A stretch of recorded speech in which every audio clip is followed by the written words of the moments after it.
Hi friends, welcome to Pendam's kitchen. ఈరోజు వీడియోలో మీరు ఎప్పుడు చేసుకున్నా కానీ దోశ ఈ విధంగా క్రిస్పీగా మంచి కలర్ఫుల్గా టేస్టీగా రావడం కోసం దోశల పిండిని ఎలా ప్రిపేర్ చేసుకోవాలి, ఎలాంటి మెజర్మెంట్స్ వాడితే మనకి దోశ అనేది ఈ విధంగా పర్ఫెక్ట్గా వస్తుంది, పిండిని ఫర్మెంట్ చేసుకునేటప్పుడు ఎలాంటి జాగ్రత్తలు పాటించాలి, అదేవిధంగా దోశను వేసుకునేటప్పుడు ఎలాంటి జాగ్రత్తలు పాటించాలి, ఇవన్నీ కూడా ఈ వీడియోలో మీకు క్లియర్గా చూపించబోతున్నాను.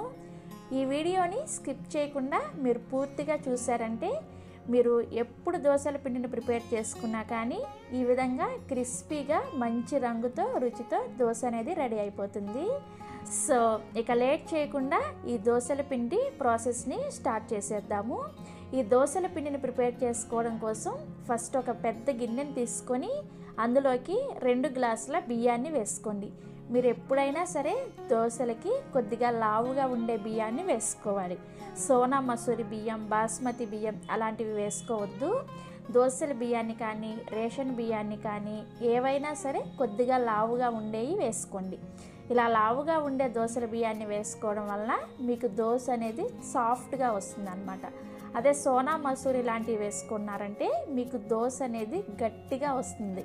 కాబట్టి ఇలా కొద్దిగా లావుగా ఉండే బియ్యాన్ని వేసుకోండి. నెక్స్ట్ ఇందులోకి అదే గ్లాస్ తోటి 1/2 గ్లాసు మినపగుళ్ళని వేసుకోండి. అలాగే ఒక 1/2 గ్లాసు వరకు పచ్చిశనగపప్పుని వేసుకోండి. ఇలా పచ్చిశనగపప్పుని వేసుకోవడం వలన మీకు దోశ అనేది క్రిస్పీగా వస్తుంది, అలాగే మంచి రంగుతో కూడా వస్తుంది అన్నమాట. నెక్స్ట్ ఇందులోకి ఒక 1/2 టేబుల్ స్పూన్ వరకు మెంతుల్ని వేసుకోండి. ఇలా మెంతులు వేసుకోవడం వలన మనకి దోశ మంచి స్మెల్ వస్తుంది, అలాగే దోశకి కలర్ వస్తుంది, దోశ అనేది పెనానికి చక్కగా స్టిక్ అయి ఉంటుంది అన్నమాట. దానికోసం మెంతులు వేసుకోవాలి. అలాగే ఇలా మెంతులు వేసుకోవడం వల్ల మనకి దోశల పిండి ఫర్మెంటేషన్ కూడా బాగా జరుగుతుంది. సో ఇవన్నీ వేసుకున్న తర్వాత వీటిని శుభ్రంగా 2-3 సార్లు నీళ్ళతో కడగండి. అంటే మనకి నీళ్లు క్లీన్గా వచ్చేంత వరకు వీటిని కడుక్కోవాలి. సో ఇలా శుభ్రంగా కడిగిన తర్వాత మళ్ళీ తిరిగి ఇందులోకి నీళ్ళని పోసుకొని దీని మీద మూత పెట్టేసి ఒక 6 గంటల సేపు నానబెట్టుకోవాలి. మీరు అంతకన్నా ఎక్కువసేపు నానబెట్టుకోవాల్సిన అవసరం లేదు. ఒక 4 నుంచి 6 గంటల సేపు నానబెట్టుకుంటే సరిపోతుంది. నెక్స్ట్ ఇంకొక చిన్న గిన్నెని తీసుకొని అందులోకి మీరు నాకు ఏ గ్లాస్తో అయితే బియ్యాన్ని వేసుకున్నారో అదే గ్లాస్ తోటి 1/2 గ్లాసు అటుకుల్ని వేసుకోండి. మీరు ఈ అటుకులు అనేది మరీ పల్చగా ఉండేవి కాకుండా కొద్దిగా మీడియంగా ఉండేవి వేసుకున్నారంటే మీకు దోశ అనేది పర్ఫెక్ట్గా వస్తుంది అన్నమాట. వీటిని కూడా ఒకసారి కడిగేసి మళ్ళీ తిరిగి ఇవి మునిగేంత వరకు మీరు తాగే మంచినీళ్ళను పోసుకొని నానబెట్టుకోవాలి. సో ఇక నేను మీకు ఒక 6 గంటల సేపు బియ్యాన్ని అండ్ పప్పుల్ని నానబెట్టిన తర్వాత చూపిస్తున్నాను. చూసారా, మనకు అన్నీ కూడా చక్కగా నానిపోయాయి. అలాగే మనం నానబెట్టుకున్న అటుకులు కూడా నీళ్ళని పీల్చేసుకొని చూసారా ఇలా చక్కగా నానిపోతాయి అన్నమాట. ఇప్పుడు ఒక మిక్సీ జార్ని తీసుకొని అందులోకి మనం నానబెట్టుకున్న బియ్యాన్ని అండ్ పప్పుల్ని వేసుకోండి. అలాగే మనం నానబెట్టుకున్న అటుకుల్ని నీళ్ళతో సహా వేసేసుకొని ఇంకా అవసరమైతే కొద్దిగా నీళ్ళని వేసుకొని ఈ పిండిని కొద్దిగా లైట్గా బరకగా రవ్వలాగా ఉండేటట్లుగా గ్రైండ్ చేసుకోవాలి. ఇక నేను మీకు గ్రైండ్ చేసిన తర్వాత చూపిస్తున్నాను. చూసారా, గ్రైండ్ చేసిన పిండి మీద ఈ విధంగా ఎయిర్ బబుల్స్ లాగా రావాలన్నమాట. అలా వస్తే మీకు పిండి అనేది చక్కగా ఫర్మెంటేషన్ జరుగుతుంది. అలాగే మీ వేలుతో ఈ విధంగా ఇలా చెక్ చేసుకున్నారంటే మీకు పిండి అనేది కొద్దిగా మనకి ఇడ్లీ రవ్వ ఉంటుంది కదా, ఆ విధంగా కొద్దిగా సన్నగా రవ్వలాగా తగలాలన్నమాట.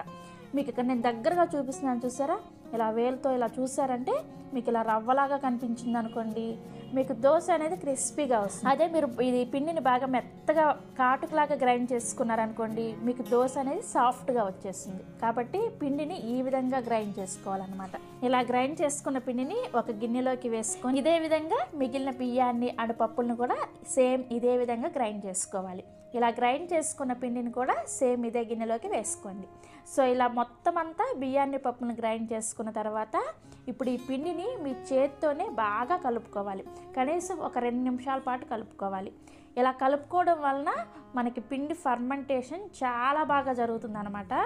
సో ఇలా ఒక 2 నిమిషాల పాటు కలుపుకున్న తర్వాత దీని మీద మూత పెట్టేసి ఈ పిండిని కనీసం ఒక 8 గంటల సేపు పులియబెట్టుకోవాలి. మీరు రేపు ఉదయం బ్రేక్ఫాస్ట్లోకి ఈ దోశలు ప్రిపేర్ చేసుకోవాలంటే ముందు రోజు ఆఫ్టర్నూన్ టైంలో కనీసం 12-1 గంట ఆ టైంలో ఈ పప్పులన్నీ నానబెట్టేసుకొని ఒక 7 గంటల ప్రాంతంలో ఈ పప్పులు గ్రైండ్ చేసుకొని ఈ నైట్ అంతా పిండిని అలా వదిలేశారంటే మీకు చక్కగా ఉదయాన్నే 7 గంటలకల్లా పిండి అనేది పులుస్తుంది అనమాట.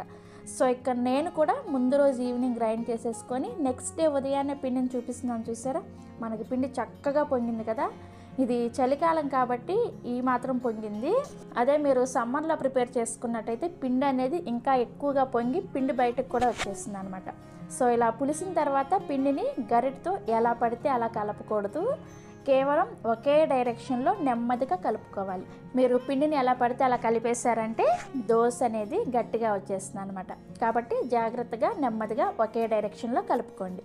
సో ఇలా కలుపుకున్న తర్వాత ఇప్పుడు ఇందులో నుంచి మీకు కావాల్సినంత పిండిని వేరొక గిన్నెలోకి తీసుకోండి. మిగిలిన పిండిని తీసుకెళ్ళి ఫ్రిడ్జ్లో పెట్టుకున్నారంటే 4 రోజుల పాటు ఫ్రెష్గా ఉంటుంది అనమాట. మీరు ఉప్పును కలిపిన పిండిని కనుక ఫ్రిడ్జ్లో పెట్టుకున్నారంటే ఎక్కువ రోజులు ఈ పిండి ఫ్రెష్గా ఉండదు, తొందరగా పిండి అనేది పులుపు వచ్చేస్తుంది అనమాట. కాబట్టి మీకు ఎప్పుడైతే అవసరం అవుతుందో అప్పుడు కొద్దిగా పిండిని తీసుకొని ఆ పిండిలో మాత్రమే ఉప్పు వేసుకొని కలుపుకోవాలి. ఉప్పు లేకుండా ఉన్న పిండిని మాత్రమే ఫ్రిడ్జ్లో స్టోర్ చేసుకోవాలి. సో ఇలా కావాల్సినంత పిండిని తీసుకున్న తర్వాత ఇందులోకి మీ రుచికి సరిపడా ఉప్పుని వేసుకోండి. తర్వాత ఇందులోకి దోశ అనేది మంచి రంగులో రావడం కోసం 1 టీ స్పూన్ దాకా పంచదారని వేసుకోండి. హోటల్స్లో ఖచ్చితంగా ఇలా పంచదారని వేస్తారు. అలా పంచదార వేయడం వల్లనే మనకి దోశ అనేది అంత కలర్ఫుల్గా గోల్డెన్ కలర్లో వస్తుంది అనమాట. మీకు ఒకవేళ వేసుకోవడం ఇష్టం లేకపోతే స్కిప్ చేసేయండి. నెక్స్ట్ ఇందులోకి దోశ బాగా కరకరలాడుతూ క్రిస్పీగా రావడం కోసం ఒక 2 నుంచి 3 టీ స్పూన్ల దాకా బొంబాయి రవ్వను వేసుకోండి. దీన్నే ఉప్మా రవ్వ, సూజీ అంటారు కదా, దాన్ని వేసుకోవాలి. దీని ప్లేస్లో మీరు కావాలంటే ఇడ్లీ రవ్వను కూడా వేసుకోవచ్చు. సో ఇవన్నీ వేసుకొని ఇవన్నీ కూడా పిండిలో కలిసేటట్లుగా చక్కగా కలుపుకోవాలి. ఇలా కలుపుకున్న తర్వాత మీకు పిండి కన్సిస్టెన్సీ చూపిస్తున్నాను చూసారా, ఈ విధంగా ఉండాలన్నమాట. మరీ లూజ్గా అలాగే మరీ గట్టిగా లేకుండా పిండిని ఇలా మీడియంగా ప్రిపేర్ చేసుకోవాలి. సో మనకి దోశల పిండి రెడీ అయిపోయింది. ఇప్పుడు దోశను వేసుకోవడం కోసం స్టవ్ ఆన్ చేసి దోశల పెనాన్ని పెట్టుకొని పెనాన్ని బాగా వేడి చేసుకోవాలి. పెనం బాగా వేడైన తర్వాత మంటని హై ఫ్లేమ్లోనే ఉంచుకొని దీని మీద ఇలా కొద్దిగా నీళ్ళని చిలకరించుకొని టిష్యూ పేపర్తో కానీ లేదంటే కాటన్ క్లాత్తో కానీ క్లీన్ చేసేయండి. ఇలా చేశారంటే మీకు ఆల్రెడీ వేడైన పెనం అనేది కొద్దిగా వేడి తగ్గి పెనం అంతా కూడా ఒకే వేడిలో వస్తుంది అనమాట. కాబట్టి ఇలా ఖచ్చితంగా చేసుకోవాలి. ఇలా చేసిన తర్వాత ఇప్పుడు మంటని లో ఫ్లేమ్లోకి పెట్టుకోండి. లో ఫ్లేమ్లోకి పెట్టుకున్న తర్వాత మనం ప్రిపేర్ చేసుకున్న పిండిని ఇలా ఒక గరిటెడు వేసుకొని మీకు ఎంత వీలైతే అంత పలుచగా ఈ దోశని స్ప్రెడ్ చేసుకోండి. మీరు ఎంత పలుచగా కావాలంటే అంత పలుచగా వేసుకోవచ్చు దోశని. దోశ చూసారు కదా, చక్కగా ఇలా పలుచగా స్ప్రెడ్ అయిపోతుంది అనమాట. సో ఇలా దోశ వేసినంతసేపు మాత్రమే మంటను లో ఫ్లేమ్లోకి పెట్టుకోవాలి.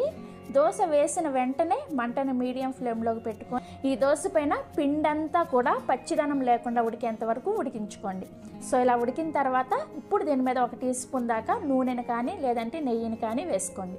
ఇలా వేసుకొని ఈ దోశల పెనాన్ని అటు ఇటు తిప్పుకుంటూ చక్కగా ఈవెన్గా ఒకే విధంగా కాలేటట్లుగా కాల్చుకోవాలి. అంటే మనకి ఇంట్లో గ్యాస్ పొయ్యిల మీద అంత పెద్ద ఫ్లేమ్ రాదు కదా, సో అందుకోసం ఇలా పెనాన్ని అడ్జస్ట్ చేసుకుంటూ కాల్చుకున్నారంటే మీకు దోశ అంతా కూడా అన్ని వైపులా ఒకే విధంగా ఇలా ఎర్రగా కాలుతుంది అనమాట. ఇలా పెనాన్ని అడ్జస్ట్ చేసుకోకుండా మీరు అలానే వదిలేశారంటే దోశ మధ్యలో మాడిపోతుంది. ఈ దోశ అంచులంతా కూడా మెత్తగా ఉంటాయి, తెల్లగా ఉండిపోతాయి అనమాట. కాబట్టి ఈ విధంగా దోశని కాల్చుకోవాలి. సో దోశ అంతా కూడా చక్కగా ఇలా కాలిన తర్వాత దీన్ని మీకు నచ్చిన షేప్లో ఫోల్డ్ చేసేసుకోవడమే. సో దోశ చూస్తుంటేనే నోట్లో నీళ్ళు ఊరిపోతున్నాయి కదా, మంచి రంగుతో రుచితో కరకరలాడుతూ చాలా చాలా బాగుంటుంది. ఇలా మీకు కావాల్సిన దోశలు వేసుకొని మీకు నచ్చిన చట్నీతో సర్వ్ చేసుకోండి. ఇక్కడ నేను పల్లీ చట్నీతో అలాగే చట్నీ ప్రీమిక్స్ పౌడర్ని ప్రిపేర్ చేశాను కదా, ఆ చట్నీ ప్రీమిక్స్ పౌడర్తో చట్నీని ప్రిపేర్ చేసుకొని ఈ 2 చట్నీలతో సర్వ్ చేసుకున్నాను. చాలా చాలా టేస్టీగా ఉన్నాయి. మీరు కూడా తప్పకుండా ఒక్కసారైనా సరే ఇలా దోశల పిండిని ప్రిపేర్ చేసుకొని ట్రై చేయండి. ఖచ్చితంగా 100% మీకు హోటల్ టేస్ట్తో ఇంట్లోనే దోశ రెడీ అయిపోతుంది. ట్రై చేస్తారు కదా, ట్రై చేసిన తర్వాత మీ ఫీడ్బ్యాక్ని నాతో షేర్ చేసుకోవడం అస్సలు మర్చిపోవద్దు. మీ అందరికీ ఈ రెసిపీ అనేది ఫెయిల్ అవ్వకూడదు అనే ఉద్దేశంతో కొంచెం వివరంగా చెప్పాను అనమాట. అర్థం చేసుకుంటారనుకుంటున్నాను. ఈ సెట్ దోశ అండ్ కొబ్బరి చట్నీ ఒరిజినల్ రెసిపీని ఎలా ప్రిపేర్ చేసుకోవచ్చో ఈ వీడియోలోకి వెళ్ళి చూసేయండి. ఫస్ట్ సెట్ దోశ పిండిని ప్రిపేర్ చేసుకోవడం కోసం ఒక గిన్నెని తీసుకొని అందులోకి 2 కప్పుల దోశల బియ్యాన్ని వేసుకోండి. మీ దగ్గర ఒకవేళ దోశల బియ్యం అనేవి లేకపోతే రేషన్ బియ్యాన్ని అయినా సరే వేసుకోవచ్చు. బట్ బెంగళూరులో అయితే ఇలా దోశల బియ్యం అని సపరేట్గా దొరుకుతాయి అన్నమాట. మీకు ఇలా దోశల బియ్యం అవైలబుల్గా లేని వాళ్ళు రేషన్ బియ్యాన్ని వేసుకోవచ్చు. నెక్స్ట్ ఇందులోకి అదే కప్పుతోటి 1/2 కప్పు మినపగుళ్ళను వేసుకోండి. అలాగే 1/2 టీ స్పూన్ వరకు మెంతులను కూడా వేసుకొని ఇవన్నీ కూడా శుభ్రంగా 2-3 సార్లు నీళ్ళతో కడిగేసి ఆ నీళ్ళన్నీ కూడా తీసేసి మళ్ళీ తిరిగి నీళ్ళను పోసుకొని వీటిని కనీసం ఒక 5 నుంచి 6 గంటల సేపు నానబెట్టుకోవాలి. సో నేను ఇక్కడ ఒక 6 గంటల సేపు నానబెట్టిన తర్వాత మీకు చూపిస్తున్నాను, చూసారా? మనకి బియ్యం అలాగే మినపప్పు 2 చక్కగా నానిపోయాయి. ఇప్పుడు ఇందులో ఉన్న నీళ్ళన్నీ కూడా తీసేసి ఈ గిన్నెని పక్కన పెట్టుకోండి. నెక్స్ట్ ఒక గిన్నెని తీసుకొని అందులోకి 1 కప్పు అటుకులను వేసుకోండి. మీరు ఇందాక ఏ కప్పుతో అయితే బియ్యాన్ని వేసుకున్నారో అదే కప్పుతోటి 1 కప్పు కొంచెం మందంగా ఉండే అటుకులను వేసుకోండి. ఈ అటుకులను కూడా ఒకసారి శుభ్రంగా కడిగేసి ఈ అటుకులు మునిగేంత వరకు నీళ్ళను పోసుకొని వీటిని జస్ట్ ఒక 5 నిమిషాల పాటు నానబెట్టుకోండి.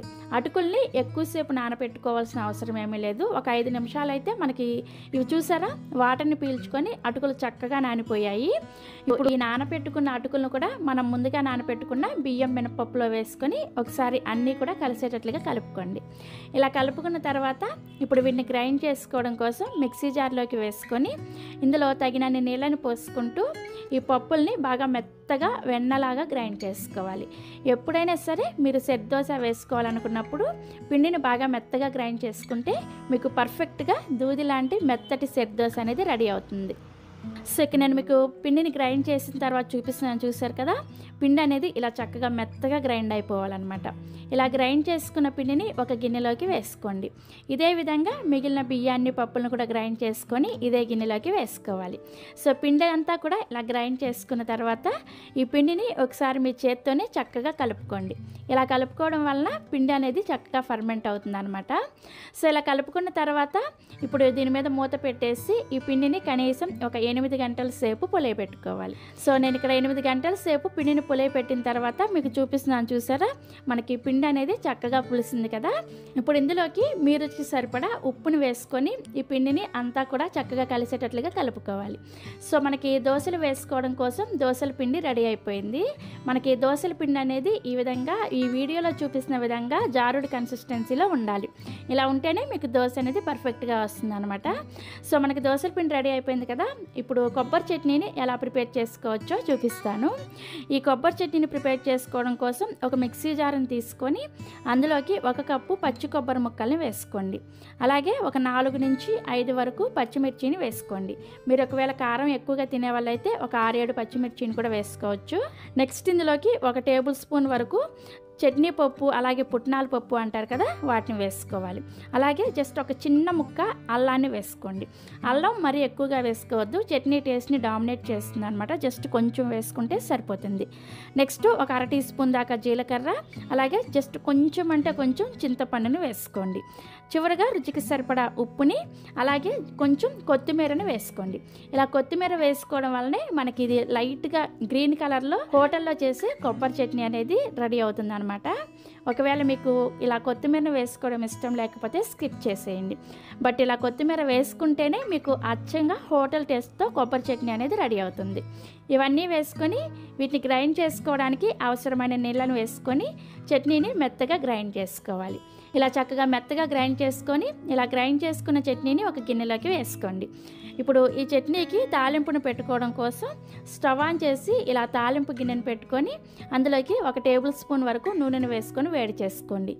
నూనె వేడైన తర్వాత 1/2 టీ స్పూన్ ఆవాలు, 1/2 టీ స్పూన్ మినపగుళ్ళు, అర టీ స్పూన్ పచ్చిశనగపప్పు, అలాగే అర టీ స్పూన్ జీలకర్ర, ఒక ఎండుమిర్చిని ఇలా సగానికి తుంచుకొని వేసుకోండి.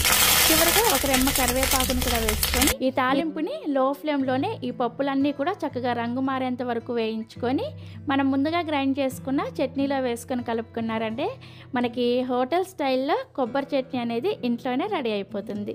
చూసారు కదా కొబ్బరి చట్నీని ఎంత సింపుల్గా మనం ఇంట్లో ప్రిపేర్ చేసుకోవచ్చో. మీరు కూడా తప్పకుండా ట్రై చేసి చూడండి. ఈ కొబ్బరి చట్నీ రవ్వ దోశలో కూడా చాలా టేస్టీగా ఉంటుంది. సో మనకి చట్నీ రెడీ అయిపోయింది, అలాగే దోశలు వేసుకోవడానికి పిండి కూడా రెడీగా ఉంది కదా. ఇప్పుడు దోశలు వేసుకోవడం కోసం స్టవ్ ఆన్ చేసి దోశల పెనాన్ని పెట్టుకొని బాగా వేడి చేసుకోండి. ఎప్పుడైనా సరే సెట్ దోశ వేసుకోవాలంటే పెనం అనేది బాగా వేడిగా ఉండాలన్నమాట. పెనం బాగా వేడైన తర్వాత మనం ప్రిపేర్ చేసుకున్న పిండిని ఇలా 1 నుంచి 1.5 గరిటె వరకు వేసుకొని కొంచెం మందంగా సెట్ దోశలాగా వేసుకోండి. ఇలా దోశను వేసుకున్న తర్వాత దోశ పైన హోల్స్ చూసారా ఎంత చక్కగా వస్తున్నాయో. ఇలా హోల్స్ వచ్చాయంటే మనకి దోశల పిండి అనేది పర్ఫెక్ట్గా ఫర్మెంటేషన్ అయిందని అర్థం అనమాట. సో ఇలా హోల్స్ వచ్చిన తర్వాత దీనిపైన 1 టీ స్పూన్ వరకు నూనెను వేసుకొని ఈ దోశ ఒకవైపు చక్కగా కాలిన తర్వాత దీన్ని రెండో వైపుకు కూడా తిప్పుకొని రెండో వైపు కూడా దోశను చక్కగా కాల్చుకొని సర్వింగ్ ప్లేట్లోకి తీసుకోండి. ఇదే విధంగా మీకు ఎన్ని దోశలు కావాలంటే అన్ని దోశల్ని ఇదే ప్రాసెస్లో చేసుకోండి. సో ఇలా దోశలు మీకు కావాల్సినవి వేసుకున్న తర్వాత మీకు ఒకవేళ దోశల పిండి మిగిలితే ఫ్రిడ్జ్లో పెట్టుకొని చక్కగా ఈ పిండితో 3 నుంచి 4 రోజుల పాటు దోశలు వేసుకోవచ్చు. సో ఇలా కావాల్సిన దోశలు వేసుకొని మనం ప్రిపేర్ చేసి పెట్టుకున్న హోటల్ స్టైల్ కొబ్బరి చట్నీతో ట్రై చేసి చూడండి. చాలా టేస్టీగా ఉంటాయి. నోట్లో పెట్టుకుంటే అలా కరిగిపోతుంది అనమాట దోశ అనేది. మనకి ఈ దోశ అనేది ఇలా చక్కగా హోల్స్గా వచ్చింది కాబట్టి మనం అలా చట్నీని తీసుకొని తింటూ ఉంటే చాలా టేస్టీగా ఉంటుంది. హోటల్లో ప్రిపేర్ చేసే పొడి దోశను కూడా ఎలా ప్రిపేర్ చేసుకోవచ్చో ఈ వీడియోలోకి వెళ్ళి చూసేయండి. ఈ పొడి దోశను ప్రిపేర్ చేసుకోవడం కోసం ఫస్ట్ మనం దోశల పిండిని ప్రిపేర్ చేసుకోవాలి. దానికోసం ఇలా ఒక గిన్నెను తీసుకొని అందులోకి అరకప్పు మినపగుళ్ళను వేసుకోండి. మీరు కావాలంటే బద్దగా ఉండే మినపప్పునైనా సరే వేసుకోవచ్చు. నెక్స్ట్ ఇందులోకి ఒక పావు టీ స్పూన్ వరకు మెంతులను వేసుకొని ఈ మినపప్పుని చక్కగా 2-3 సార్లు నీళ్ళతో కడిగేసి ఆ నీళ్ళన్నీ కూడా తీసేసి మళ్ళీ తిరిగి ఇందులోకి మీరు తాగే మంచినీళ్ళను పోసుకొని వీటిని కనీసం ఒక 5 నుంచి 6 గంటల సేపు నానబెట్టుకోవాలి. సో ఇలా మినపప్పులోకి నీళ్లు పోసుకొని పక్కన పెట్టుకొని నెక్స్ట్ ఇంకొక గిన్నెను తీసుకొని అందులోకి మీరు ఇందాక ఏ కప్పుతో అయితే మినపగుళ్ళని వేసుకున్నారో అదే కప్పుతోటి 2 కప్పుల బియ్యాన్ని వేసుకోండి. మీరు ఇక్కడ దోశల బియ్యాన్ని అయినా వేసుకోవచ్చు, రేషన్ బియ్యాన్ని అయినా వేసుకోవచ్చు, లేదంటే ఇడ్లీ బియ్యాన్ని అయినా సరే వేసుకోవచ్చు. ఏవైనా సరే 2 కప్పులు వేసుకోండి. ఈ బియ్యాన్ని కూడా శుభ్రంగా కడిగేసి మళ్ళీ తిరిగి ఇందులో నీళ్ళను పోసుకొని వీటిని కూడా కనీసం ఒక 5 నుంచి 6 గంటల సేపు నానబెట్టుకోవాలి. సో ఇక్కడ నేను ఒక 6 గంటల సేపు నానబెట్టిన తర్వాత మీకు బియ్యాన్ని చూపిస్తున్నాను చూసారా, మనకి చక్కగా నానిపోయాయి. ఇప్పుడు ఇందులో ఉన్న నీళ్ళన్నీ కూడా తీసేసి ఈ బియ్యాన్ని మాత్రమే మిక్సీ జార్లోకి వేసుకొని తగినన్ని నీళ్ళను పోసుకుంటూ బియ్యాన్ని బాగా మెత్తగా గ్రైండ్ చేసుకోవాలి. సో ఇక్కడ నేను మీకు గ్రైండ్ చేసిన తర్వాత చూపిస్తున్నాను చూసారా, ఇలా చక్కగా మెత్తగా గ్రైండ్ చేసుకొని ఈ పిండిని ఒక గిన్నెలోకి వేసుకోండి. నెక్స్ట్ ఇదే మిక్సీ జార్లోకి మనం ఒక 6 గంటల సేపు నానబెట్టుకున్న మినపప్పుని మనం నానబెట్టుకున్న నీళ్ళతో సహా వేసుకోవాలి. అలాగే ఇదే మిక్సీ జార్లోకి ఒక పావు కప్పు వరకు పల్చగా ఉండే అటుకులను వేసుకోండి. మీరు ఇలా డైరెక్ట్గా పల్చగా ఉన్న అటుకులు మాత్రమే వేసుకోవాలి. ఒకవేళ మీ దగ్గర మందంగా ఉండే అటుకులు కనుక ఉంటే ఆ అటుకులను అయితే ఒక పావు గంట సేపు నీళ్ళలో నానబెట్టుకొని అప్పుడు వాటిని వేసుకోండి. సో ఇక్కడ నేను పల్చటి అటుకులను వేసుకుంటున్నాను కాబట్టి ఇలా డైరెక్ట్గా మిక్సీలోకి వేసేసుకుంటున్నాను. వీటిని కూడా వేసుకొని అవసరమైతే ఇంకొంచెం నీళ్ళని వేసుకొని ఈ పిండిని కూడా బాగా మెత్తగా గ్రైండ్ చేసుకోవాలి. సో ఈ మినపప్పుని గ్రైండ్ చేసిన తర్వాత మీకు చూపిస్తున్నాను చూసారా, మనకి ఇలా చక్కగా మెత్తగా గ్రైండ్ అయిపోవాలి. ఈ పిండిని కూడా మనం ముందుగా గ్రైండ్ చేసుకున్న బియ్యం పిండిలోకి వేసుకొని ఈ 2 పిండిలు కూడా చక్కగా మిక్స్ అయ్యే విధంగా ఇలా చేతితోనే కలుపుకోవాలి. గరిటతో కలుపుకోవడం కన్నా కానీ ఇలా చేతితో కలుపుకున్నారంటే పిండి అనేది చక్కగా ఫర్మెంటేషన్ జరుగుతుంది అనమాట. సో ఇలా చక్కగా ఒక 2 నిమిషాల పాటు పిండిని కలుపుకున్న తర్వాత దీని మీద మూత పెట్టేసి ఈ పిండిని రూమ్ టెంపరేచర్లోనే ఒక 8 గంటల సేపు పొలయబెట్టుకోవాలి. ఎప్పుడైనా సరే మనం పిండిని పొలయబెట్టుకోవాలి అంటే ఫ్రిడ్జ్లో పెట్టకూడదు, రూమ్ టెంపరేచర్లో పెడితేనే మనకి పిండి అనేది చక్కగా పులుస్తుంది అనమాట. సో ఇక్కడ నేను ఒక 8 గంటల సేపు పిండి పులిసిన తర్వాత మీకు చూపిస్తున్నాను చూసారా, మనకి పిండి అనేది చక్కగా పొంగి ఈ విధంగా రెడీ అవుతుంది అనమాట. ఇప్పుడు ఇలా పొంగిన పిండిని గరిటతో ఎలా పడితే అలా కలపకుండా నెమ్మదిగా ఒకే డైరెక్షన్లో కలుపుకోండి. ఇలా కలుపుకున్న తర్వాత ఇప్పుడు ఇందులో నుంచి మీకు కావాల్సినంత పిండిని వేరొక గిన్నెలోకి వేసుకోండి. మిగిలిన పిండిని తీసుకెళ్ళి ఫ్రిడ్జ్లో పెట్టుకున్నారంటే చక్కగా మీరు ఈ పిండితో 4 నుంచి 5 రోజుల పాటు దోశను వేసుకోవచ్చు. ఇలా కావాల్సినంత పిండిని తీసుకున్న తర్వాత ఇప్పుడు ఇందులోకి రుచికి సరిపడా ఉప్పుని అలాగే అవసరమైతే కొద్దిగా నీళ్ళను వేసుకొని పిండిని ఈ వీడియోలో చూపిస్తున్న విధంగా ఈ కన్సిస్టెన్సీలో రెడీ చేసుకోండి. మనకి దోశల పిండి అనేది రెడీ అయిపోయింది. ఈ గిన్నెని పక్కన పెట్టేసుకొని ఇప్పుడు ఈ దోశ మీద వేసుకోవడం కోసం పొడిని ఎలా ప్రిపేర్ చేసుకోవచ్చో చూపిస్తాను.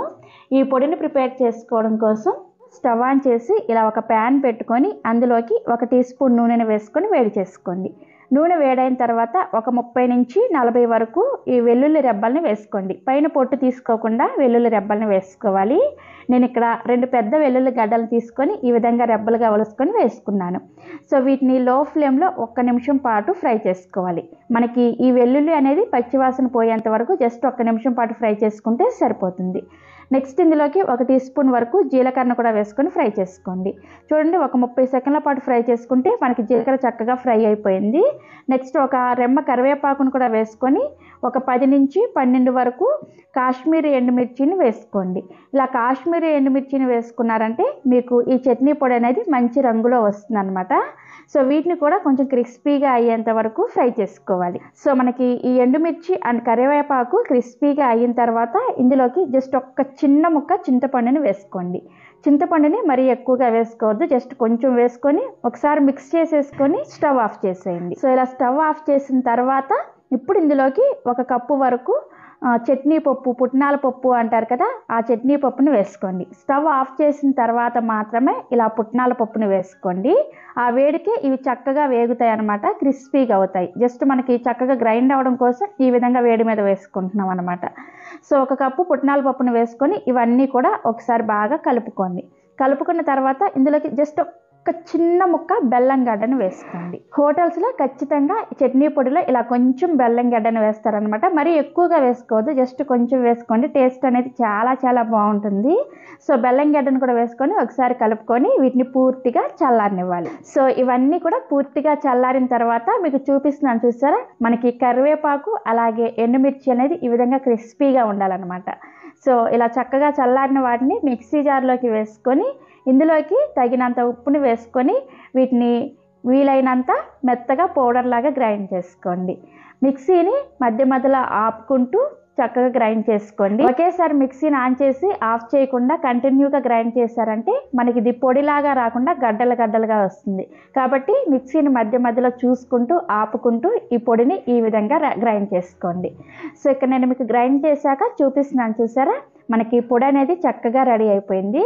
ఈ విధంగా పొడిని ప్రిపేర్ చేసి పెట్టుకొని మీరు ఏదైనా ఒక డబ్బాలో స్టోర్ చేసుకున్నారంటే ఈ పొడిని 1 నెల పాటు చక్కగా యూజ్ చేసుకోవచ్చు. మనకి హోటల్లో చేసి పొడి అనేది రెడీ అయిపోయింది.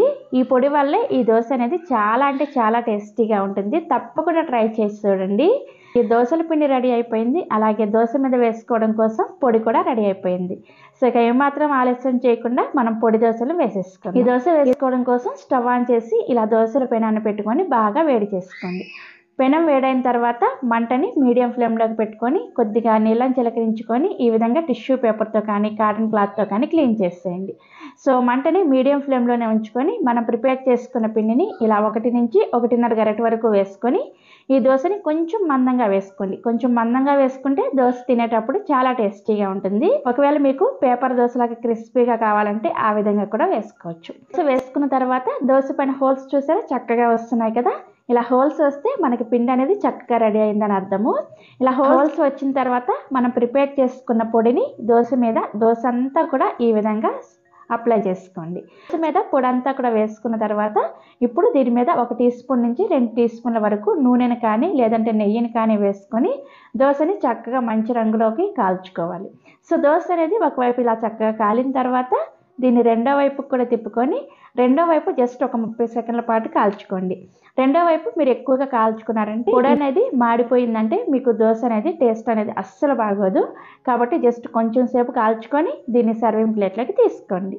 అదేవిధంగా మిగిలిన పిండితో కూడా మీకు ఎన్ని దోశలు కావాలంటే అన్ని దోశలు వేసుకోవడమే. సో ఇలా కావాల్సిన దోశలు వేసుకొని పల్లి చట్నీతో కానీ కొబ్బరి చట్నీతో కానీ సర్వ్ చేసుకొని చూడండి ఎంత టేస్టీగా ఉంటాయో మాటల్లో చెప్పలేను. చాలా చాలా టేస్టీగా ఉంటాయి. అలాగే మీరు ఒక్కసారి కనుక ఈ పొడిని ప్రిపేర్ చేసుకున్నారంటే నెల రోజుల పాటు పొడి అనేది చక్కగా నిల్వ కూడా ఉంటుందన్నమాట. సో మీరు ఎప్పుడు ట్రై చేస్తున్నారో ఈ వీడియో కింద కామెంట్ సెక్షన్లో నాతో షేర్ చేస్తాను. అలాగే మన ఛానల్లో చాలా రకాల హోటల్ స్టైల్ దోశ రెసిపీస్ అలాగే చట్నీ రెసిపీస్ ఉన్నాయి. మీలో ఎవరైనా చూడని వాళ్ళు ఉంటే మీకు టైం కుదిరినప్పుడు ఒకసారి ఛానల్లోకి వెళ్ళి చూడండి. సో ఈ దోశను ట్రై చేసిన తర్వాత టేస్ట్ ఎలా అనిపించింది అనేది ఈ వీడియో కింద కామెంట్ సెక్షన్లో నాతో షేర్ చేసుకోండి. ఈ నోరూరించే మసాలా దోశ కోంబో రెసిపీని మనం ఇంట్లోనే ఎలా ప్రిపేర్ చేసుకోవాలో ఈ వీడియోలోకి వెళ్ళి చూసేయండి. ఈ దోశను ప్రిపేర్ చేసుకోవడం కోసం ఫస్ట్ మనం దోశల పిండిని ప్రిపేర్ చేసుకోవాలి. ఈ దోశల పిండిని ప్రిపేర్ చేసుకోవడం కోసం ఇలా ఒక పెద్ద గిన్నెని తీసుకొని అందులోకి 3 గ్లాసుల దోశల బియ్యాన్ని వేసుకోండి. మీ దగ్గర దోశల బియ్యం లేకపోతే రేషన్ బియ్యాన్ని అయినా సరే వేసుకోవచ్చు. ఈ దోశల బియ్యం ఏ సూపర్ మార్కెట్స్లో అయినా సరే ఆన్లైన్లో అయినా సరే ఈజీగా అవైలబుల్గా ఉంటాయి. నెక్స్ట్ ఇందులోకి అదే గ్లాస్ తోటి 1 గ్లాసు మినపగుళ్ళని వేసుకోండి. అలాగే అదే గ్లాస్ తోటి 1/2 గ్లాసు పచ్చిశనగపప్పుని వేసుకోండి. ఇలా పచ్చిశనగపప్పుని వేసుకోవడం వలన మనకి దోశ అనేది మంచి కలర్లో వస్తుంది అనమాట. నెక్స్ట్ ఇందులోకి 1/4 గ్లాసు పెసరపప్పుని వేసుకోండి. ఇలా పెసరపప్పుని వేసుకోవడం వలన కూడా దోశ మనకి మంచి కలర్ అలాగే టేస్ట్ కూడా ఉంటుంది. ఈ A2B మసాలా దోశలో ఈ పెసరపప్పే ఒక సీక్రెట్ ఇంగ్రీడియంట్ అనమాట. చాలామందికి తెలియదు. సో ఈ పెసరపప్పుని స్కిప్ చేయకుండా వేసుకోవాలి. నెక్స్ట్ 1 గ్లాసు కొద్దిగా మందంగా ఉండే అటుకుల్ని వేసుకోండి. పల్చటి అటుకులు వేసుకున్నారంటే మీకు దోశ అనేది అంత పర్ఫెక్ట్గా రాదనమాట. ఖచ్చితంగా మందంగా ఉండే అటుకులనే 1 గ్లాసు వేసుకోవాలి. నెక్స్ట్ ఇందులోకి 1 టీ స్పూన్ మెంతులను కూడా వేసుకోండి. సో ఇంగ్రీడియంట్స్ని మళ్ళీ ఒకసారి రిపీట్ చేస్తాను, చక్కగా నోట్ చేసుకోండి. 3 గ్లాసుల దోశల బియ్యం ఆర్ రేషన్ బియ్యం, అలాగే 1 గ్లాసు మినపగుళ్ళు, 1/2 గ్లాసు పచ్చిశనగపప్పు, అలాగే 1/4 గ్లాసు పెసరపప్పు, 1 గ్లాసు మందంగా ఉండే అటుకులు, అలాగే 1 టీ స్పూన్ మెంతులు. ఇవన్నీ కూడా వేసుకొని వీటిని శుభ్రంగా 3 నుంచి 4 సార్లు చక్కగా కడిగేసేయాలి. అంటే మనకి వాటర్ అనేది క్లీన్గా వచ్చేంత వరకు ఈ పప్పులన్నింటిని కూడా క్లీన్ చేసుకోవాలన్నమాట. ఇలా క్లీన్ చేసుకున్న తర్వాత ఇప్పుడు ఇందులోకి మంచినీళ్ళను పోసుకొని వీటిని కనీసం ఒక 8 గంటల సేపు నానబెట్టుకోవాలి. మనం నార్మల్గా దోశల పిండిని ప్రిపేర్ చేసుకునేటప్పుడు 4-5 గంటల సేపు మాత్రమే నానపెడతాం కదా, కానీ హోటల్స్లో ఖచ్చితంగా ఇలా 8 గంటల సేపు నానపెడతారు. ఇది కూడా ఒక సీక్రెట్ టిప్ అనమాట. ఎందుకు అంటే మనం ఎంత ఎక్కువసేపు నానపెడితే మనకి పప్పులు అనేవి అంత చక్కగా ఉబ్బి మనకి గ్రైండింగ్ అనేది ఈజీగా ఉంటుంది. అలాగే పిండి కూడా చాలా తొందరగా ఫర్మెంటేషన్ జరుగుతుంది అనమాట. సో అందుకోసం ఖచ్చితంగా 8 గంటల సేపు ఈ విధంగా నానపెట్టుకోవాలి. 8 గంటల తర్వాత చూస్తే మనకి పప్పులన్నీ కూడా చక్కగా నానిపోయి ఉంటాయి. ఇప్పుడు వీటిని గ్రైండ్ చేసుకోవడానికి ఒక మిక్సీ జార్ని తీసుకొని అందులోకి ఈ నానబెట్టుకున్న నీళ్లు రాకుండా పప్పులను మాత్రమే మిక్సీ జార్లోకి వేసుకోండి. వేసుకొని ఈ పప్పుల్ని గ్రైండ్ చేసుకోవడానికి అవసరమైన నీళ్ళని పోసుకొని ఈ పిండిని కొద్దిగా లైట్గా బరకగా ఉండేటట్లుగా గ్రైండ్ చేసుకోవాలి. ఎప్పుడైనా సరే మనకి దోశ క్రిస్పీగా రావాలి అంటే మనం పిండిని గ్రైండ్ చేసుకునేటప్పుడే పిండిని కొద్దిగా రవ్వగా గ్రైండ్ చేసుకున్నామంటే మనకి దోశ అనేది క్రిస్పీగా వస్తుంది అనమాట. అదే మీరు మెత్తగా పేస్ట్ లాగా గ్రైండ్ చేసేసారంటే మీకు దోశ అనేది మెత్తగా వచ్చేస్తుంది. అలాగే పెనానికి కూడా పిండి అనేది అతుక్కుపోయినట్టు వస్తుంది అనమాట. సో అందుకని పిండిని గ్రైండ్ చేసుకునేటప్పుడు కూడా ఈ చిట్కాని పాటించాలి. సో ఇక్కడ నేను మీకు గ్రైండ్ చేసిన తర్వాత చూపిస్తున్నాను, చూసారా? పిండి పైన ఈ విధంగా ఎయిర్ బబుల్స్ లాగా రావాలన్నమాట. ఇలా వస్తేనే మీరు పిండిని పర్ఫెక్ట్గా రెడీ చేసుకున్నారని అర్థం. అలాగే మీ చేతితో పిండిని ఇలా తాకి చూసారంటే మీ చేతికి కొద్దిగా మనకి రవ్వలాగా తగలాలన్నమాట. ఇలా రవ్వలాగా తగిలితేనే మనకి పిండి అనేది పర్ఫెక్ట్గా రెడీ అవుతుంది. సో ఇదే విధంగా మిగిలిన పిండిని కూడా గ్రైండ్ చేసుకొని ఒక పెద్ద గిన్నెలోకి వేసుకోండి. సో మనకి దోశల పిండి అనేది రెడీ అయిపోయింది. ఇలా పిండి అంతా కూడా గ్రైండ్ చేసుకున్న తర్వాత ఈ పిండిని మీ చేత్తోనే కనీసం 2 నుంచి 3 నిమిషాల పాటు చక్కగా కలుపుకోవాలి. ఇక్కడ నేను కొద్దిగా ఎక్కువ క్వాంటిటీలోనే ఈ పిండిని ప్రిపేర్ చేస్తున్నాను. మీరు ఒకవేళ తక్కువలో ప్రిపేర్ చేసుకోవాలనుకుంటే నేను చూపించిన మెజర్మెంట్స్కి సగం వేసుకుంటే సరిపోతుంది. ఇలా ఒక 2-3 నిమిషాల పాటు పిండిని మనం చేత్తో కలుపుకోవడం వలన పిండి అనేది చక్కగా పులిసి చక్కగా పొంగుతుందన్నమాట. మీరు గరిటతో కలుపుకోవడం కన్నా కానీ ఇలా చేత్తో కలుపుకుంటేనే పిండి ఫర్మెంటేషన్ అనేది చాలా చాలా చాలా బాగా జరుగుతుంది. ఈ పాయింట్ని కూడా అస్సలు స్కిప్ చేయొద్దు, ఇది కూడా చాలా ఇంపార్టెంట్ పాయింట్ అనమాట.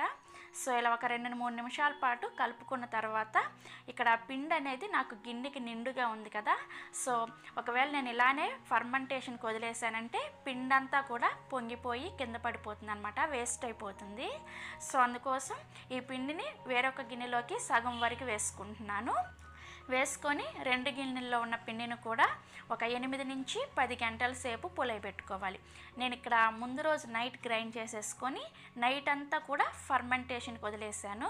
నెక్స్ట్ డే ఉదయాన్నే మీకు చూపిస్తున్నాను చూసారా, మనకి పిండి అనేది ఈ విధంగా చక్కగా పొంగి ఉంటుంది అనమాట. ఇలా పొంగితేనే మనకి పిండి అనేది కరెక్ట్గా రెడీ అయిందని అర్థం. సో మనకి పిండి ఇలా పొంగింది కదా, ఈ పిండిని గరిటతో ఎలా పడితే అలా స్పీడ్గా తిప్పేయకుండా నెమ్మదిగా ఒకే డైరెక్షన్లో కలుపుకోండి.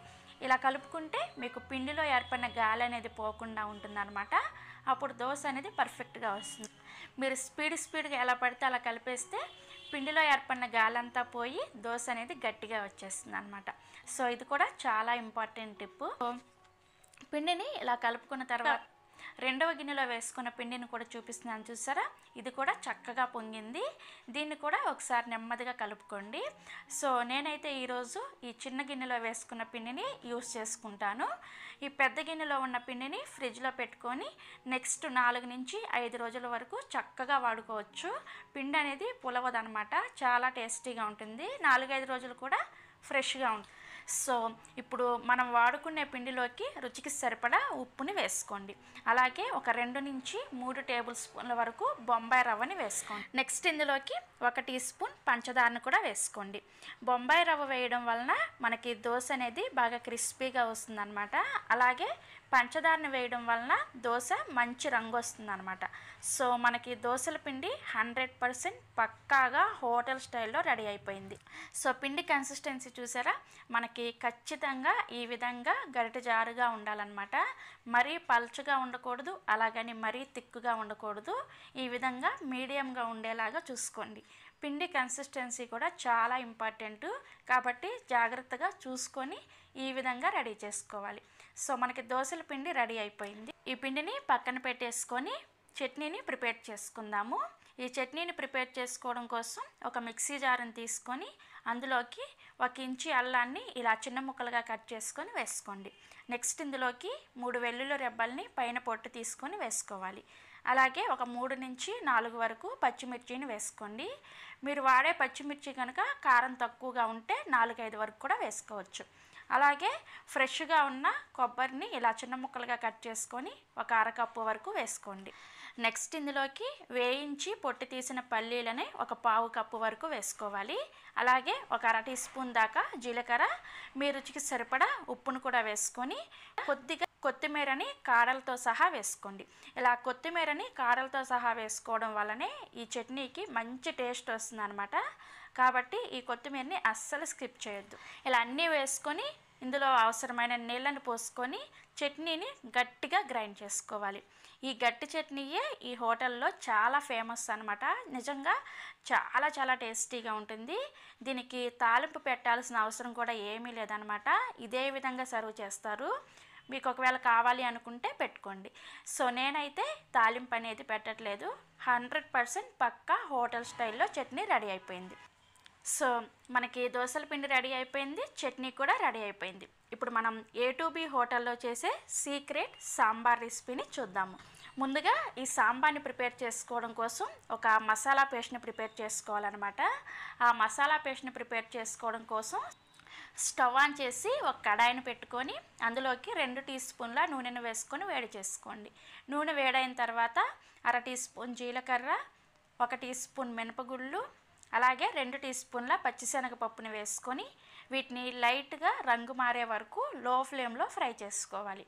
ఇవి ఇలా కొద్దిగా లైట్గా రంగు మారేటప్పుడు ఇందులోకి ఒక ఎండుమిర్చిని ఇలా సగానికి తుంచుకొని వేసుకొని ఫ్రై చేసుకోవాలి. నెక్స్ట్ ఇందులోకి 1 ఇంచు అల్లాన్ని ఇలా ముక్కలుగా కట్ చేసుకొని వేసుకోవాలి. అలాగే 4 నుంచి 5 వరకు వెల్లుల్లి రెబ్బల్ని పైన పొట్లు తీసుకొని వేసుకోండి. అలాగే ఒక 2 నుంచి 3 వరకు పచ్చిమిర్చిని ఇలా కట్ చేసుకొని వేసుకోవాలి. మీరు ఒకవేళ కారం ఎక్కువగా తినే వాళ్ళైతే 4-5 పచ్చిమిర్చి కూడా వేసుకోవచ్చు. ఇవన్నీ వేసుకొని ఒకసారి కలుపుకొని ఒక 2 నుంచి 3 నిమిషాల పాటు లో ఫ్లేమ్లో ఫ్రై చేసుకోవాలి. సో ఒక 2-3 నిమిషాల పాటు ఫ్రై చేసుకున్న తర్వాత ఒక అరకప్పు వరకు పచ్చి కొబ్బరిని వేసుకోవాలి. ఇలా పచ్చి కొబ్బరి ముక్కల్ని వేసుకొని ఒకసారి అంతా కూడా చక్కగా కలుపుకున్న తర్వాత ఇందులోకి మీ రుచికి సరిపడా ఉప్పు, అలాగే పావు టీ స్పూన్ మెంతుల్ని వేసుకోండి. మెంతుల్ని ఫస్ట్లో వేసుకోకూడదు, ఇలా చివర్లోనే కొద్దిగా అంటే కొద్దిగా పావు టీ స్పూన్ కన్నా కానీ తక్కువగా వేసుకున్నా నో ప్రాబ్లం, ఎక్కువగా మాత్రం వేసుకోవద్దు. అలాగే ఈ మెంతుల స్టెప్ అనేది అస్సలు మిస్ అవ్వద్దు. ఇలా లాస్ట్లో మెంతులను వేసుకోవడం వల్లే ఈ సాంబార్ టేస్ట్ చాలా చాలా చాలా బాగుంటుందన్నమాట. సో ఇలా మెంతులను కూడా వేసుకొని ఒకసారి అంతా కూడా కలుపుకొని వీటిని కనీసం ఒక నిమిషం పాటు ఫ్రై చేసుకోండి. ఒక నిమిషం ఫ్రై చేసుకున్న తర్వాత స్టవ్ ఆఫ్ చేసేసి ఈ మిశ్రమాన్ని పూర్తిగా చల్లారనివ్వాలి. ఈ మిశ్రమం పూర్తిగా చల్లారిన తర్వాత మిక్సీ జార్లో వేసుకొని కొద్దిగా నీళ్ళని వేసుకొని మసాలా పేస్ట్ లాగా రెడీ చేసుకొని పక్కన పెట్టుకోండి. నేను ఆ స్టెప్ అనేది చూపించట్లేదు అనమాట, ఏమి వీడియో లెంత్ అనేది ఇప్పటికే ఎక్కువైపోతుంది కదా, సో అందుకోసము నేను ఈ పేస్ట్ చేసే ప్రాసెస్ అనేది చూపించట్లేదు. నెక్స్ట్ సాంబార్ ప్రిపరేషన్ కోసం స్టవ్ మీద ఒక పెద్ద గిన్నెను పెట్టుకొని అందులోకి 2 టీ స్పూన్ల నూనెను వేసుకొని వేడి చేసుకోండి. నూనె వేడైన తర్వాత 1 టీ స్పూన్ ఆవాలు, 1 టీ స్పూన్ జీలకర్రను వేసుకొని ఫ్రై చేసుకోవాలి. ఇవి కొద్దిగా ఫ్రై అయిన తర్వాత ఇందులోకి 1 టీ స్పూన్ వెల్లుల్లి పేస్ట్ని వేసుకోవాలి. ఇందులో అల్లం వెల్లుల్లి పేస్ట్ కలిపి వేయకూడదు, ఓన్లీ ఒక 5-6 వెల్లుల్లి రెబ్బల్ని పైన పొట్టు తీసేసి వాటిని ఇలా కచ్చాపచ్చాగా దంచుకొని వెల్లుల్లిని వేసుకున్న తర్వాత వీటిని కొద్దిగా ఫ్రై చేసుకొని ఒక మీడియం సైజ్ ఉల్లిపాయని ఇలా పొడవుగా ముక్కలుగా కట్ చేసుకొని వేసుకొని ఈ ఉల్లిపాయని 1 నిమిషం పాటు ఫ్రై చేసుకోవాలి. సో ఉల్లిపాయ మనకి ఇలా కొద్దిగా ఫ్రై అయ్యేటప్పుడు ఒక మీడియం సైజ్ క్యారెట్ని ఇలా ముక్కలుగా కట్ చేసుకొని వేసుకోండి. ఈ క్యారెట్ని కూడా 1 నిమిషం పాటు ఫ్రై చేసుకొని తర్వాత ఒక మీడియం సైజ్ బంగాళదుంపని ఇలా చిన్న ముక్కలుగా కట్ చేసుకొని వేసుకోవాలి. అలాగే ఒక మీడియం సైజ్ టమోటాని కూడా ముక్కలుగా కట్ చేసుకొని వేసుకోండి. ఇలా కూరగాయ ముక్కలను వేసుకున్న తర్వాత ఇందులోకి మీ రుచికి సరిపడా ఉప్పుని వేసుకోండి. ఇలా ఉప్పుని కూడా వేసుకొని అంతా కూడా చక్కగా కలుపుకున్న తర్వాత మూత పెట్టేసి వీటిని 5 నిమిషాల పాటు మీడియం ఫ్లేమ్లో ఉడికించుకోవాలి. సో ఒక 5 నిమిషాల పాటు ఉడికిన తర్వాత మూత తీసి మీకు చూపిస్తున్నాను, చూసారా, మనకి ముక్కలు అనేవి చక్కగా ఒక 80% వరకు కుక్ అయి ఉంటాయి అన్నమాట. ఇలా 80% కుక్ అయిన తర్వాత ఇందులోకి మనం ముందుగానే మిక్సీ పట్టుకున్న సాంబార్ మసాలా పేస్ట్ని వేసుకోండి. నేను ముందుగానే చెప్పాను కదా మసాలా పేస్ట్ని రెడీ చేసి పెట్టుకోమని, ఆ మసాలా పేస్ట్ని ఇందులోకి వేసుకోండి. నెక్స్ట్ ఒక పావు టీ స్పూన్ దాకా పసుపు, 1 టీ స్పూన్ దాకా కారాన్ని వేసుకొని చక్కగా కలుపుకోవాలి. ఇలా కలుపుకున్న తర్వాత ఇందులోకి ఒక పావు కప్పు చింతపండు రసాన్ని వేసుకోండి. ఒక చిన్న నిమ్మకాయ సైజ్ అంత చింతపండులో నుంచి తీసిన రసాన్ని వేసుకుంటే సరిపోతుంది. నెక్స్ట్ ఇదంతా కూడా చక్కగా కలుపుకొని మరలా మూత పెట్టేసి ఈ చింతపండు పులుసుతో పాటు ఈ కూరగాయ ముక్కల్ని ఒక 5 నిమిషాల పాటు ఉడికించుకోవాలి. లో ఫ్లేమ్లో ఉడికించుకోండి. సో ఒక 5 నిమిషాల తర్వాత మూత తీసి చూస్తే మనకి ఈ మసాలా పేస్టు, చింతపండు, కూరగాయ ముక్కలు అన్నీ కూడా ఇలా తుకుతుకా ఉడుకుతూ ఉంటాయన్నమాట. ఇప్పుడు ఇందులోకి 1 కప్పు బాగా మెత్తగా ఉడికించిన కందిపప్పుని వేసుకోండి. అండ్ అలానే ఒక 2 గ్లాసుల వరకు నీళ్ళను కూడా వేసుకోండి. ఈ 2 గ్లాసులు అంటే ఒక అర లీటర్ వరకు ఉంటాయన్నమాట. ఈ నీళ్ళని వేసుకొని ఇందులోకి 1 టీ స్పూన్ సాంబార్ పౌడర్ని, రెడీమేడ్ సాంబార్ పౌడర్ని వేసుకోండి. వేసుకొని ఒకసారి అంతా కూడా చక్కగా కలిపేసుకున్న తర్వాత ఇందులోకి 1 రెమ్మ కరివేపాకు, అలాగే సన్నగా తరిగిన కొత్తిమీర కూడా వేసుకొని ఒకసారి కలుపుకొని మూత పెట్టేసి మరొక 5 నిమిషాల పాటు మీడియం ఫ్లేమ్లో ఉడికించుకోవాలి. సో ఒక 5 నిమిషాల పాటు సాంబార్ మరిగిన తర్వాత మీకు చూపిస్తున్నాను, చూసారా, మనకి ఆల్మోస్ట్ సాంబార్ అనేది రెడీ అయిపోయింది.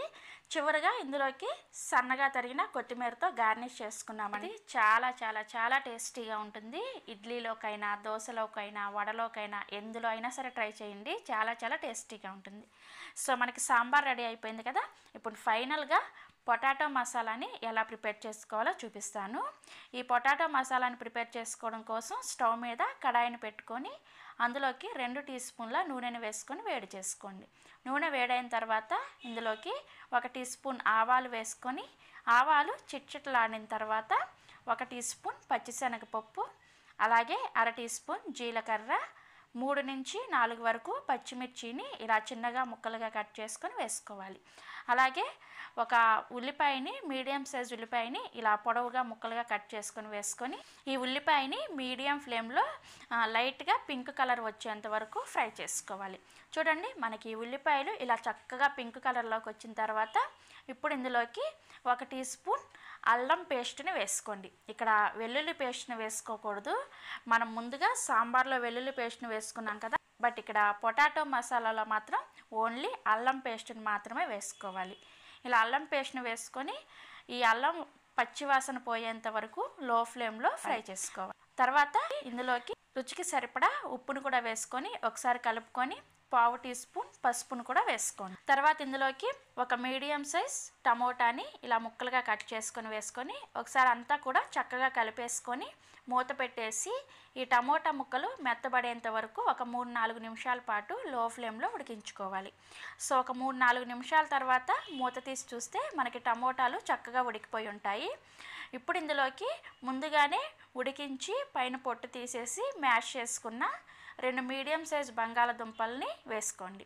వేసుకొని అంతా కూడా చక్కగా కలిపేసుకొని ఇందులోకి ఒక 1/2 టీ స్పూన్ గరం మసాలాని వేసుకోండి. ఇలా గరం మసాలాని వేసుకున్న తర్వాత సన్నగా తరిగిన కొత్తిమీర కూడా కొద్దిగా వేసుకొని ఒక అరచెక్క నిమ్మరసాన్ని వేసుకోండి. ఇలా నిమ్మరసాన్ని వేసుకొని మొత్తం అంతా కూడా చక్కగా కలిపేసుకొని మూత పెట్టేసి లో ఫ్లేమ్లో మాత్రమే ఒక 2 నిమిషాల పాటు ఉడికించుకోవాలి. ఇలా నిమ్మరసాన్ని వేసుకున్న తర్వాత ఫ్లేమ్ని హైలో పెట్టుకున్నారంటే మీ పొటాటో మసాలా మొత్తం కూడా చేదుగా అయిపోతుంది అనమాట. సో అందుకోసం కేవలం లో ఫ్లేమ్లోనే ఒక 2 నిమిషాల పాటు ఉడికించుకొని స్టవ్ ఆఫ్ చేసేస్తే మనకి పొటాటో మసాలా రెడీ అయిపోతుంది. చూసారా, చూస్తేనే నోట్లో నీళ్ళు ఊరుతున్నాయి కదా. చాలా చాలా చాలా టేస్టీగా ఉంటుంది. ఈ A2B హోటల్ మసాలా తప్పకుండా ట్రై చేయండి. సో మనకి దోసల పిండి రెడీ అయిపోయింది, చట్నీ రెడీ అయిపోయింది, సాంబార్ రెడీ అయిపోయింది, అలాగే పొటాటో మసాలా కూడా రెడీ అయిపోయింది. ఇక ఏ మాత్రం ఆలస్యం చేయకుండా మనం మసాలా దోశని వేసేసుకుందాం. ఈ దోశను వేసుకోవడం కోసం స్టవ్ మీద దోశల పెనాన్ని పెట్టుకొని మీడియం ఫ్లేమ్లో వేడి చేసుకోవాలి. ప్యాన్ బాగా వేడైన తర్వాత ఈ ప్యాన్ పైన కొద్దిగా నీళ్ళని చిలకరించుకొని టిష్యూ పేపర్తో కానీ కాటన్ క్లాత్తో కానీ క్లీన్ చేసేయండి. ఇలా చేయడం వల్ల దోశ ప్యాన్ అనేది కొద్దిగా వేడి తగ్గుతుంది అనమాట. అంటే అప్పుడు దోశను వేసుకున్నారంటే మీకు క్రిస్పీగా వస్తుంది అనమాట. సో ఇలా క్లీన్ చేసిన తర్వాత మంటని లో ఫ్లేమ్లోకి పెట్టుకొని మనం ప్రిపేర్ చేసుకున్న దోశల పిండిని ఇలా ఒక గరిటె వేసుకొని పల్చగా, మీకు ఎంత వీలైతే అంత పల్చగా దోశని వేసుకోవాలి. ఇలా దోశని వేసుకున్న వెంటనే మంటని మీడియం ఫ్లేమ్లోకి పెట్టుకొని దోశ పైన పిండంతా కూడా ఉడికిన తర్వాత ఒక 1/2 టీ స్పూన్ వరకు సాంబార్ కారాన్ని వేసుకోండి. ఇది మనం కూరల్లో వేసుకుంటాం కదా రెగ్యులర్గా, ఆ సాంబార్ కారాన్ని వేసుకోండి. వేసుకొని దీనిపై నుంచి 1 టీ స్పూన్ వరకు నెయ్యిని కానీ లేదంటే నూనెని కానీ వేసుకోండి. ఇలా నూనెని కానీ నెయ్యిని కానీ వేసుకున్న తర్వాత ప్యాన్ని అటు ఇటు తిప్పుతూ ఈ నూనెని దోశ అంతా కూడా ఈ వీడియోలో చూపిస్తున్న విధంగా ఈవెన్గా స్ప్రెడ్ చేసుకోవాలి. ఇలా ఈవెన్గా స్ప్రెడ్ చేసుకుంటూ దోశ ప్యాన్ని అటు ఇటు తిప్పుకోవడం వలన దోశ అనేది మధ్యలో ఎర్రగా వచ్చేసి అంచుల వెంబడి తెల్లగా లేకుండా ఈవెన్గా ఒకే కలర్లో ఫ్రై అవుతుంది అనమాట. సో దోశ అంతా కూడా ఇలా చక్కగా ఎర్రగా కాలిన తర్వాత ఈ దోశ పైన మనం ముందుగా ప్రిపేర్ చేసుకున్న పొటాటో మసాలాని ఇలా పెట్టుకొని ఈ వీడియోలో చూపిస్తున్న విధంగా ఇలా ఫోల్డ్ చేసుకొని సర్వింగ్ ప్లేట్లోకి తీసుకొని సర్వ్ చేసుకోండి. దోశ చూస్తేనే మీ నోట్లో నీళ్ళు ఊరిపోతున్నాయి కదా. చాలా చాలా టేస్టీగా ఉంటుంది. ఈ దోశని మనం ప్రిపేర్ చేసుకున్న చట్నీతో అలాగే సాంబార్తో సర్వ్ చేసుకొని ఎంజాయ్ చేయండి. మీ ఇంట్లో వాళ్ళు తప్పకుండా మిమ్మల్ని అప్రిషియేట్ చేస్తారనమాట. ఖచ్చితంగా మీకు 100% హోటల్ స్టైల్లో వచ్చి తీరుతుంది. సో ట్రై చేస్తారు కదా. మీరు ఎప్పుడు ట్రై చేస్తున్నారో కింద కామెంట్ సెక్షన్లో నాతో షేర్ చేసుకోండి. అలాగే మరిన్ని Emmy taste and secret recipes కోసం పెండెమ్స్ కిచెన్ని సబ్స్క్రైబ్ చేసుకోండి. Thank you.